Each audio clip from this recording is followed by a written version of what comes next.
All right, hello, welcome to the preview show on the Our Media channel. Now, we'll be talking about the UEFA Nations League. So, it's March, and then most definitely that will be the first international break of the season, or the year. So, 2025 started with quite, some, good football as far as European competitions is concerned, the various leagues, yeah, but this actually has to be the first international break of the year. Now, all the teams are actually, eyeing a spot in the USA, Canada, and Mexico because we are just about a year away from that historic World Cup in the USA. So 2026 World Cup is just a year away. Yeah, a year and some months away, not too far away. And all these teams are, eyeing a spot over there. But don't forget that there's a UEFA Nations League action. So it's gotten to the playoff stage where tell you what, you look at the competition over there and it's quite intriguing, the matchups we have. So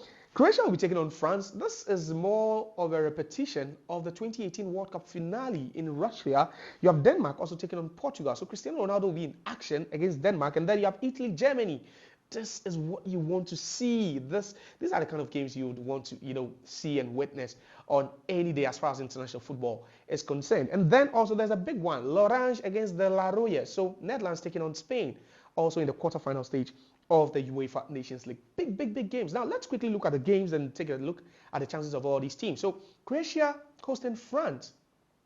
France have been good. Didier Deschamps, still in the dugout for France. He says that he's going to call it quit after the 2026 World Cup. He's won the World Cup for the France before. He's won this particular, tournament for France before. So he understands the nitty-gritties, the inside out, of this particular competition. But you look at Croatia, they have an aging team. Luka Modric is still playing. He's still active. Ante Rebic and co. Yeah, Andrej Kramaric. You look at the Croatia team. They've always been the dark horses in any tournament at all they appear in. But this French team looks so strong that I don't think Croatia can get one over them. I'll go for a France win. Yeah, just straight away. Denmark also hosting Portugal, another dark horse. Denmark, Christian Eriksen still there. Højlund, they've got a couple of good players, Joachim Andersen. You look at the Danish team, and it's a team that you would always expect to put up a fight, punch above their weight, and, take a game to the big guns. Portugal is one of the big guns. Portugal actually won the maiden edition of the Nations League. So as far as, prestige, history is concerned, then Portugal is one of the teams to mention. Not forgetting that they have the highest scoring player in the history of football. Cristiano Ronaldo still playing, Goncalo Ramos. And then their midfield trio, Bruno Fernandes, Vitinha, and João Neves. Come on, this is a solid team. This is a solid Portugal team that I'd wish to see them win against, Denmark, especially if you want to have an even more thrilling semi-final clashes. I'm going for a Portugal win. I understand, yes, the risk is quite high. I understand that Denmark, as a team to beckon, they have so much, firepower, despite the fact that they do not have, world-class players. They still play as a unit. I understand all that, yes, but my money is on Portugal. Then there's Italy, Germany. So you have both teams winning the World Cup 4 times.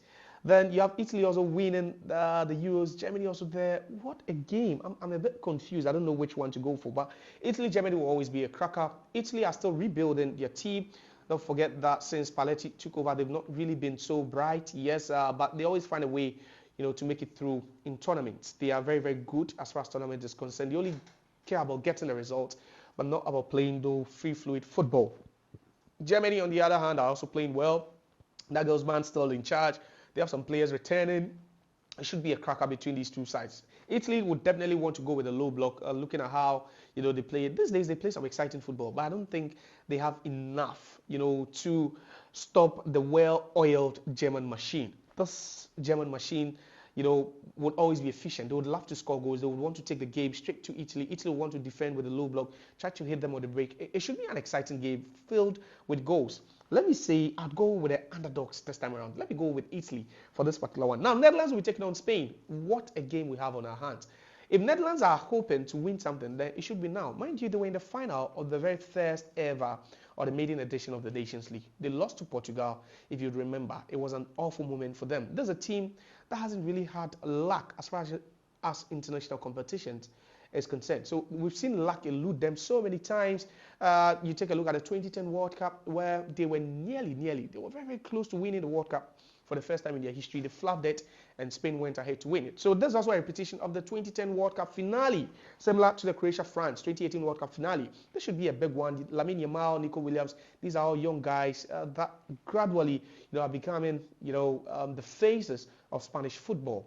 You look at these two chaps, the Athletic Bilbao winger, and then Lamine Yamal himself. Interesting team. There's the likes of Pedri, Gavi, Marc Casado. You can mention the players. It goes on and on and on and on. For the Netherlands, Van Dijk will be, at the heart of defense. Definitely, after he couldn't lift the Carabao Cup with Liverpool over the weekend, you'll be hoping that at least he could put that behind him and rally this Netherlands team to victory. It should be interesting between these two sides. But then, I'm being biased a bit. I understand. Yeah, you could criticize, my prediction and all that.